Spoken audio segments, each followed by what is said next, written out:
सभी प्यारे दर्शकों को सत्यनारायण व्रत की ढेर सारी शुभकामनाएं। आज 5 नवंबर 2025 सत्यनारायण व्रत रखा जाएगा, जो कि कार्तिक पूर्णिमा का दिन है। आज जो भी भक्त सच्चे हृदय और सच्ची भावना के साथ श्रीमन नारायण अर्थात सत्यनारायण भगवान का व्रत उपासना करता है, उस भक्त का कल्याण अवश्य होता है। कहा जाता है सत्यनारायण व्रत कथा करने मात्र से ही जगत का उद्धार हो जाता है। तो ऐसे में यदि आप अच्छे और सच्चे मन से सत्यनारायण जी की कथा का अनुसरण करते हैं तो आपका भी उद्धार अवश्य होगा।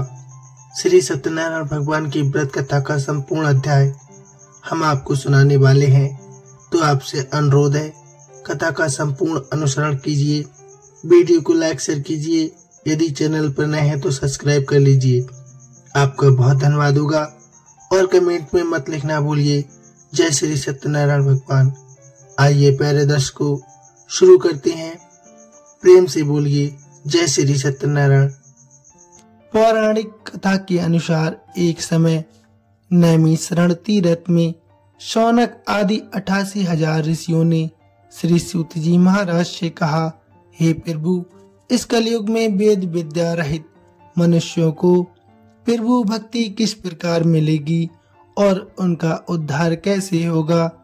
हे मुनि श्रेष्ठ, कोई ऐसा तप कहिए जिससे थोड़े समय में पुण्य प्राप्त होवे और मनोवांछित फल मिल जावे। ऐसी कथा को सुनने की हमारी बहुत तीव्र इच्छा है। सर्वशास्त्र ज्ञाता सूत जी महाराज बोले, हे वैष्णवों में पूज्य, आप सभी ने प्राणियों की हित की बात पूछी है, इसलिए मैं एक श्रेष्ठ व्रत को आप लोगों को बताऊंगा, जिससे नारद जी लक्ष्मी नारायण जी से पूछा था और लक्ष्मीपति ने मुनि श्रेष्ठ नारद जी से कहा था। आप इसे ध्यान से सुनिए।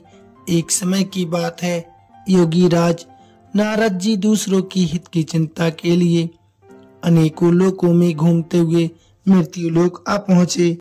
यहाँ पर उन्होंने अनेक योनियों में जन्मे प्राय सभी मनुष्यों को अपने कर्मों द्वारा अनेकों दुखों से पीड़ित देखा। उनका दुख देख नारद जी सोचने लगे कि कैसा यत्न किया जाए जिसके करने से निश्चित रूप से मानव के दुखों का अंत हो जाए। इसी विचार पर मनन करते हुए वह विष्णु लोक में गए। भाव देवों के इष्ट भगवान श्री नारायण की स्तुति करने लगे। स्तुति करते हुए नारद जी बोले, हे भगवान, आप अत्यंत शक्ति से संपन्न हैं। मन तथा वाणी भी आपको नहीं पा सकती है। आपका यदि मद तथा अंत नहीं है। निर्गुण स्वरूप सृष्टि के कारण भक्तों के दुखों को दूर करने वाले आपको मेरा कोटि कोटि प्रणाम है।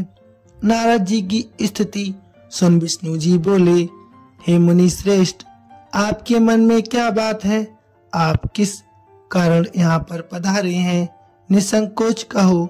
इस पर नारद मुनि बोले कि मृत्यु लोक में अनेक योनियों में जन्मे मनुष्य अपने कर्मों के द्वारा अनेकों दुख से बहुत दुखी हैं। हे नाथ, आप मुझ पर दया करते हैं तो बताइए कि मनुष्य को थोड़े प्रयास से ही अपने दुखों से कैसे छुटकारा मिल सकता है। श्री हरि नारद से बोले, मनुष्यों की भलाई के लिए तुमने बहुत अच्छी बात पूछी है, जिसके करने से मनुष्य मोह से छूट जाता है। वह बात मैं तुमसे कहता हूँ, सुनो। स्वर्गलोक व मृत्यु लोक दोनों में एक दुर्लभ उत्तम व्रत है जो पुण्य देने वाला है। आज प्रेम बस होकर मैं तुमसे कहता हूँ, श्री सत्यनारायण भगवान का ये व्रत अच्छी तरह विधान पूर्वक करके मनुष्य तुरंत ही यहाँ सुख भोग कर मरने पर मोक्ष पा सकता है। श्री हरि के वचन सुन नारद जी बोले कि उस व्रत का फल क्या है और उसका विधान क्या है? ये व्रत किसने किया था? इस व्रत को किस दिन करना चाहिए? सभी कुछ विस्तार से बताइए। नारद जी की बात सुनकर श्री हरि बोले, दुख व शोक को दूर करने वाला ये व्रत सभी स्थानों पर विजय दिलाने वाला है। मानव को भक्ति व श्रद्धा के साथ शाम को श्री सत्यनारायण भगवान की पूजा धर्मपरायण होकर ब्राह्मणों व बंधुओं के साथ करनी चाहिए। भक्तिभाव से ही नैवेद्य, केले का फल, घी, दूध और गेहूं का आटा सवाया लेना चाहिए। गेहूं के स्थान पर साठी का आटा, शक्कर तथा गुड़ लेकर वह सभी भक्षण भोग जो खाने योग्य हों मिलाकर भगवान को भोग लगाना चाहिए। ब्राह्मणों सहित बंधु बांधुओं को भी भोजन करवाना चाहिए। उसके बाद स्वयं प्रसाद ग्रहण कर भोजन करना चाहिए। भजन कीर्तन के साथ भगवान की भक्ति में लीन हो जाना चाहिए। इस तरह से श्री सत्यनारायण भगवान का ये व्रत करने पर मनुष्य की सारी इच्छाएं निश्चित रूप से पूरी होती हैं। इस कली काल अर्थात कलयुग में मृत्यु लोक में मोक्ष का यही एक सरल उपाय बताया गया है। भक्तों, श्री सत्यनारायण भगवान कथा का प्रथम अध्याय संपूर्ण अब आगे सुनते हैं। द्वितीय अध्याय, प्रेम से बोलिए श्री सत्यनारायण भगवान की जय। सूत जी बोले, हे ऋषियों, जिसने पहले समय में इस व्रत को किया था उसका इतिहास मैं आपसे कहता हूँ, ध्यान पूर्वक सुनो। सुंदर काशीपुरी नगरी में एक अत्यंत निर्धन ब्राह्मण रहता था।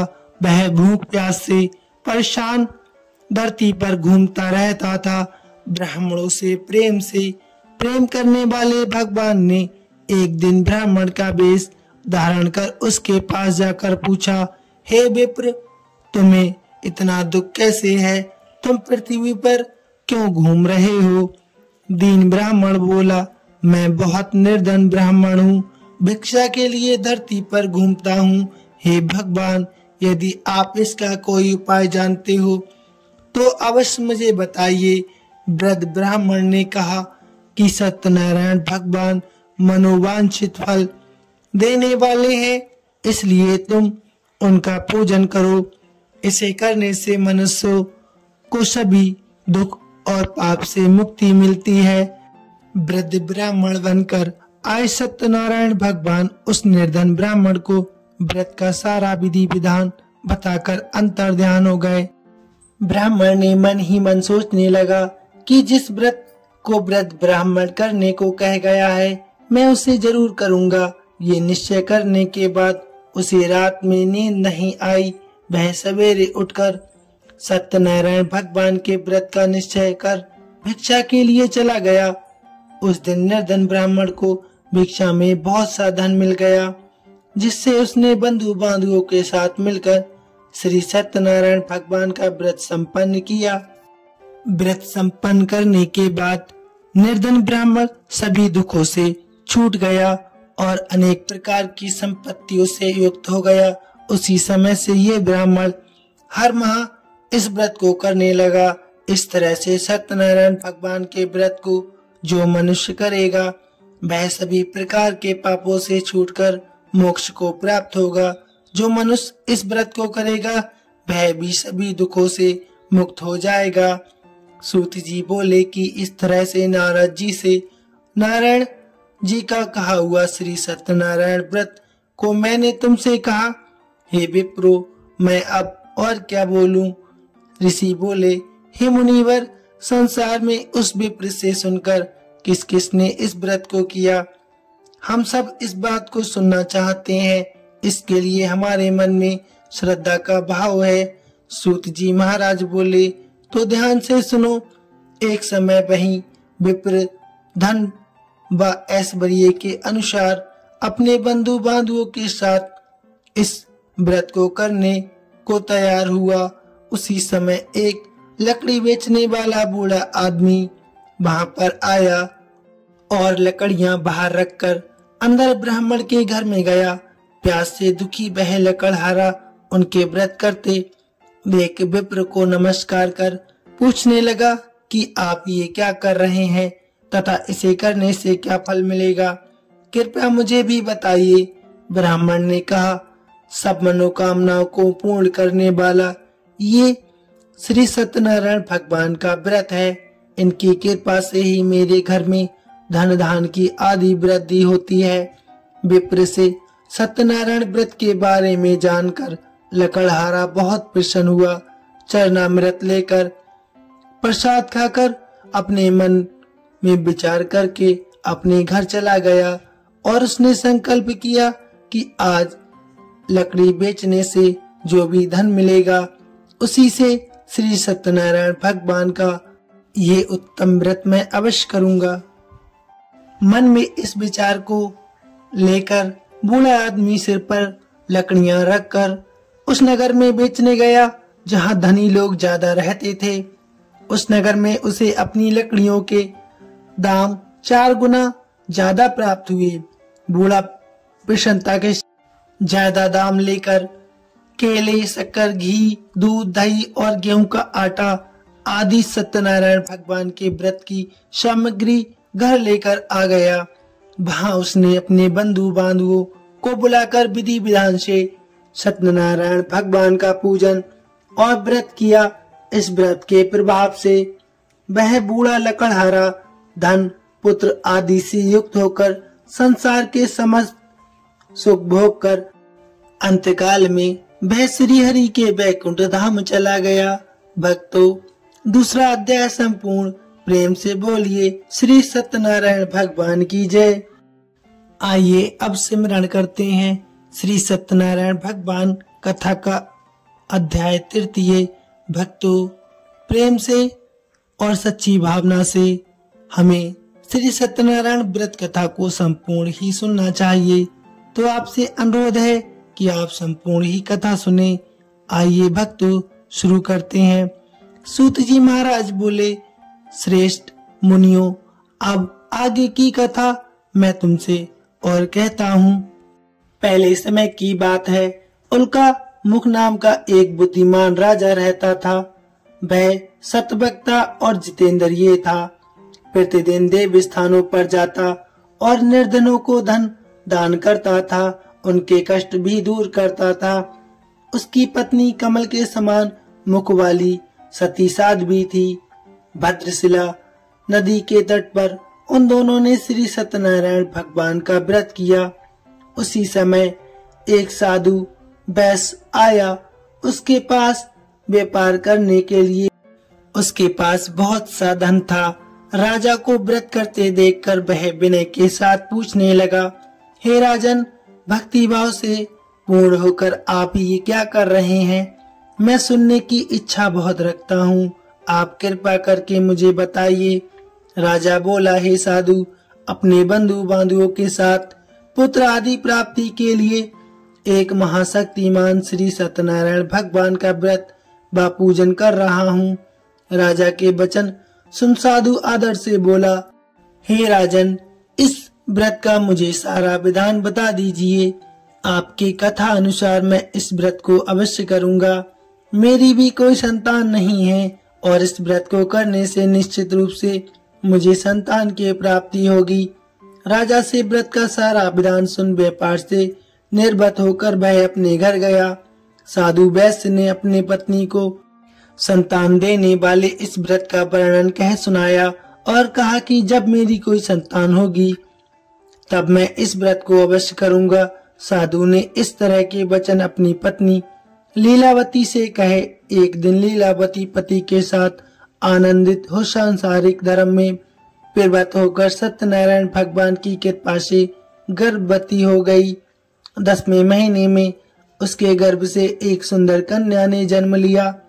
दोनों दिन वह ऐसे बढ़ने लगी कि जैसे शुक्ल पक्ष का चंद्रमा बढ़ता है। माता पिता ने अपनी कन्या का नाम कलावती रखा। एक दिन लीलावती ने मीठे शब्दों में अपने पति को याद दिलाया कि आपने श्री सत्यनारायण भगवान के जिस व्रत को करने का संकल्प किया था उसे करने का समय आ गया है, आप इस व्रत को करिए। साधु बोला, हे प्रिय, इस व्रत को मैं उस समय करूंगा जब अपनी पुत्री का मैं विवाह करूंगा। इस प्रकार अपनी पत्नी को आश्वासन देकर वह नगर को चला गया। कलावती पिता के घर में रहे। दिनों दिन बड़ी होने लगी। साधु ने एक बार नगर में अपनी कन्या को सखियों के साथ देखा तो तुरंत ही दूत को बुलाया और कहा कि मेरी कन्या के योग वर देखकर आओ। साधु की बात सुनकर दूत कंचन नगर में पहुंचा। वहां पर देखभाल करने के बाद लड़की के योग्य बालिक पुत्र को ले आया। योग्य लड़के को देख साधु ने बंधु बांधुओं को बुलाकर अपनी पुत्री का विवाह कर दिया। लेकिन दुर्भाग्य की बात है कि साधु ने अभी भी सत्यनारायण भगवान का व्रत नहीं किया। इस पर श्री भगवान क्रोधित हो गए और श्राप दिया कि साधु को अत्यधिक दुख मिले। अपने कार्य में कुशल साधु बनिया जमाई को लेकर समुद्र के पास स्थित होकर रत्नासारपुर नगर में गया। वहां जाकर दामाद ससुर दोनों मिलकर चंद्रकेतु राजा के नगर में व्यापार करने लगे। एक दिन भगवान सत्यनारायण की माया से एक चोर राजा का धन चुराकर भाग रहा था। उसने राजा के सिपाहियों को अपने पीछे आते देखकर वह धन वहां रख दिया जहां पर साधु अपने जमाई के साथ ठहरा हुआ था। राजा के सिपाहियों ने साधु वैश्य के पास राजा का धन देखा तो वह ससुर जमाई दोनों को बांधकर प्रसन्नता से राजा के पास ले गए और राजा से कहा आगे की कार्रवाई की आज्ञा दें। राजा की आज्ञा से उन दोनों को कठिन कारावास में डाल दिया गया और उनका सारा धन भी उनसे छीन लिया गया।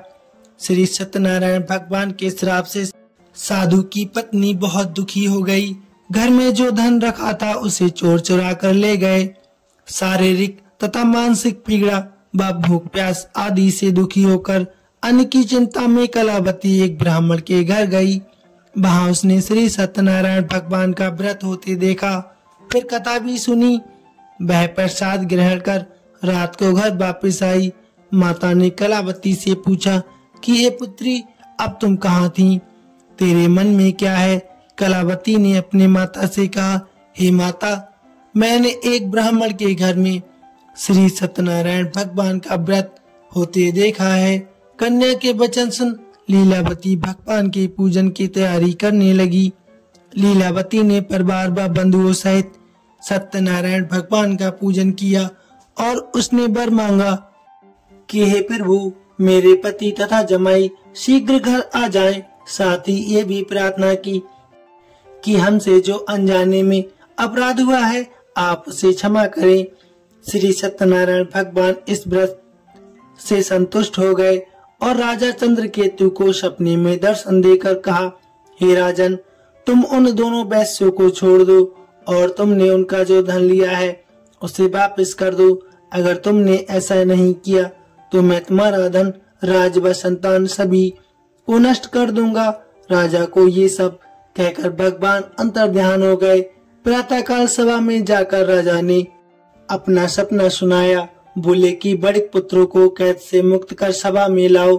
दोनों ने आते ही राजा को प्रणाम किया। राजा मीठी वाणी में बोला, हे महानुभावो, भाग्यवश ऐसा कठिन दुख तुम्हें प्राप्त हुआ है, लेकिन अब तुम कोई भी भय मत रखो। ऐसा कह राजा ने उन दोनों को नए वस्त्र आभूषण दिए और जितना धन उनका लिया था उससे दुगना धन वापस कर दिया। दोनों वैश्य अपने घर को चल दिए। कथा अध्याय तृतीय समाप्त। प्रेम से बोलिए सत्यनारायण भगवान की जय। आइए भक्तों, अब शुरू करते हैं चतुर्थ अध्याय। सूत जी महाराज बोले, वैश्य ने मंगलाचार कर अपनी यात्रा आरंभ की और अपने नगर की ओर चल। उनके थोड़ी दूर जाने पर एक दांडी वेशधारी श्री सत्यनारायण जी ने उनसे पूछा, हे साधु, तेरी नाव में क्या है? अभी बाड़ी बाड़िक हंसता हुआ बोला, हे दांडी, आप क्यों पूछते हो? क्या धन लेने की इच्छा है? मेरी नाव में तो बेल व पत्ते भरे हुए हैं। वैश्य के कठोर वचन सुन भगवान बोले, तुम्हारा वचन सत्य हो। दांडी ऐसे वचन कहे वहां से दूर चले गए। कुछ दूर जाकर समुद्र किनारे बैठ गए। दांडी के जाने के बाद साधु वैश्य ने नित्य क्रिया के पश्चात नाव को ऊंची उड़ते देखकर अचंबा माना और नाव में बेल पत्ते आदि देख वह मूर्छित होकर जमीन पर गिर पड़ा। मूर्छा खुलने पर वह अत्यंत शोक में डूब गया तथा उसका दामाद बोला कि आप शोक न मनाएं, ये दांडी का साप है, इसलिए हमें उनकी शरण में जाना चाहिए, तभी हमारी मनोकामनाएं पूरी होंगी। दामाद की बात सुनकर वह दांडी के पास पहुंचा और अत्यंत भक्ति भाव से नमस्कार करके बोला, मैंने आपसे जो जो असत्य वचन कहे थे उनके लिए मुझे क्षमा याचना दें। ऐसा कहकर महान शोकातुर हो रोने लगा।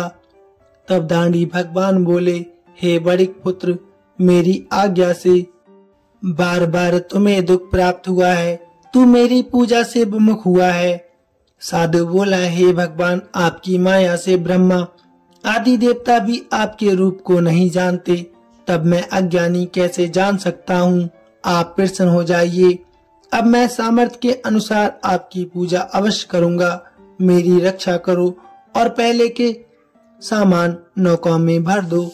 साधु बैस के भक्ति पूर्वक वचन सुनकर भगवान प्रसन्न हो गए और उसकी इच्छा अनुसार वरदान देकर अंतर्ध्यान हो गए।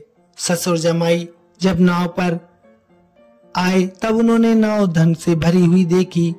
फिर वहीं अपने अन्य साथियों के साथ सत्यनारायण भगवान का पूजन कर अपने नगर को चल दिए।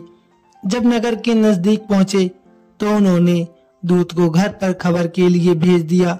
दूत साधु की पत्नी को प्रणाम कर कहता है कि आपके पति और दामाद नगर के निकट आ गए हैं। दूत की बात सुन साधु की पत्नी लीलावती ने बड़े हर्ष के साथ सत्यनारायण भगवान का पूजन कर अपनी पुत्री कलावती से कहा कि मैं अपने पति के दर्शन को जाती हूँ, तू कार्य पूर्ण कर शीघ्र आ जाना। माता के ऐसे वचन सुन कलावती जल्दी में प्रसाद छोड़कर अपने पति के पास चली गई। प्रसाद की अवज्ञा के कारण श्री सत्यनारायण भगवान जी बहुत रुष्ट हो गए और नाव सहित उसके पति को पानी में डुबो दिया। कलावती अपने पति को बहाना पाकर रोती हुई जमीन पर गिर गई। नौका को डूबा हुआ देख वह कन्या को रोता देख साधु दुखी होकर बोला कि हे प्रभु, मुझसे या मेरे परिवार से जो भी भूल हुई है उसे क्षमा करें। साधु के दीन वचन सुनकर श्री सत्यनारायण भगवान प्रसन्न हो गए और आकाशवाणी हुई, हे साधु, तेरी कन्या मेरे प्रसाद को छोड़कर आई है, इसलिए उसका पति आदरस हो गया है। यदि वह घर जाकर प्रसाद खाकर लौटती है तो उसे उसका पति अवश्य मिलेगा। ऐसी आकाशवाणी सुन कलावती घर पहुंचकर प्रसाद ग्रहण करती है और फिर आकर अपने पति के दर्शन करती है। उसके बाद साधु अपने बंधु बांधवों सहित श्री सत्यनारायण भगवान की विधि विधान से पूजन करता है तथा इस लोक से सुख भोग कर वह अंत में स्वर्ग को जाता है। चतुर्थ अध्याय संपूर्ण। प्रेम से बोलिए श्री सत्यनारायण भगवान की जय। आइए भक्तों, अब सुनते हैं पंचम अध्याय। सूत जी महाराज बोले, हे ऋषियों, मैं और भी एक कथा आपको सुनाता हूँ, उसे भी ध्यान पूर्वक सुनो। प्रजा पालन में लीन तुंगध्वज नाम का एक राजा था। उसने भी भगवान का प्रसाद त्याग कर बहुत ही दुख सहन किया। एक बार वन में जाकर वन पशुओं को मार कर वह एक पेड़ के नीचे आ गया। वहां उसने ग्वालों को भक्ति भाव से अपने बंधुओं सहित सत्यनारायण भगवान का पूजन करते देखा।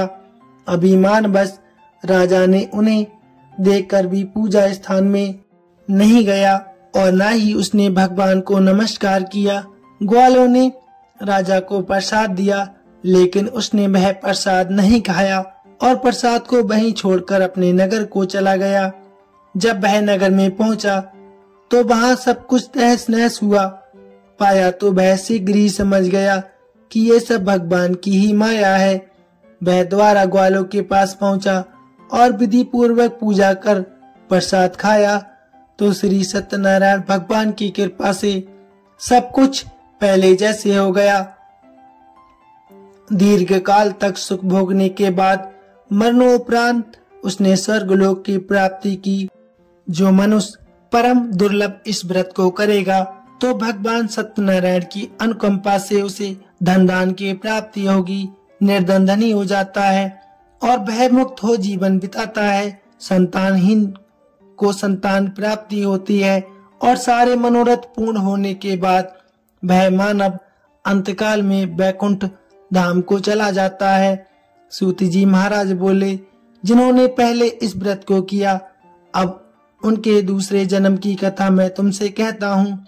वृद्ध सदानंद ब्राह्मण ने सुदामा का जन्म लेकर मोक्ष की प्राप्ति की। लकड़हारे ने अगले जन्म में निषाद बनकर मोक्ष प्राप्त किया। उल्कामुख नाम का राजा दशरथ होकर बैकुंठ को चला गया। साधु नाम के वैश्य ने मोरध्वज बनकर अपने पुत्र को आरे से चीरकर मोक्ष पाया। महाराज तुंगध्वज ने स्वयंभू होकर भगवान में भक्ति युक्त हो कर्म कर मोक्ष प्राप्त किया। भक्तों, पंचम अध्याय संपूर्ण। प्रेम से बोलिए श्रीमन नारायण नारायण, भजमन नारायण नारायण। श्री सत्यनारायण भगवान की जय। संपूर्ण कथा का अनुसरण करने वाले सभी भक्तों को श्री हरि श्री सत्यनारायण भगवान की असीम कृपा प्राप्त हो। वीडियो कैसी लगी प्लीज कमेंट में अवश्य बताइए।